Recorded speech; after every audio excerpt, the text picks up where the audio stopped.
So we're going to make a new shrub today because I found plums at the market that were just past their prime, which is perfect to make this. And I've decided to pair that with cardamom. I really like the taste of cardamom. So plums, these are clingstone. So it's a real pain in the tush to get the stone out. So basically what I like to do is cut them in quarters, crush it a little bit, and then you can cut. So there's no sense in taking too much time or making things complicated. We like to facilitate this whole thing. Whole process, make it easy. I'll cut it around, and I'll cut it around again in quarters. So after the plums, we're going to do the cardamom, and I've got whole green pods here. So what I want to do is just crush them, put my knife on them flat, and use the heel of my hand just to add a little pressure. I'll give you some, just kind of break it open a bit because the seeds inside are what really smell good. So we'll put those together. Now what we're going to do with this is measure it out a bit. So it doesn't have to be exact. You can just freestyle it as you wish. We're going to use our bowl, top it in, kind of mush it down a bit because the sugar that we're going to measure out to be somewhat equal parts is a bit denser than this. So we've got about 1.5, we'd say.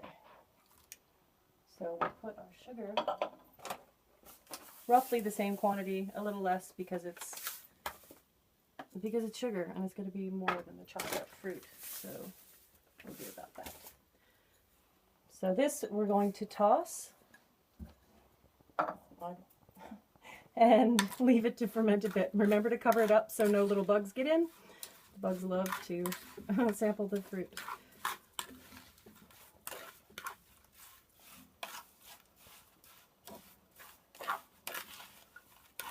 Okay, so now we're just going to put the fruit that's been tossed with the sugar. Like I said, somewhat equal amounts. Don't mind me, I'm going to use my hands.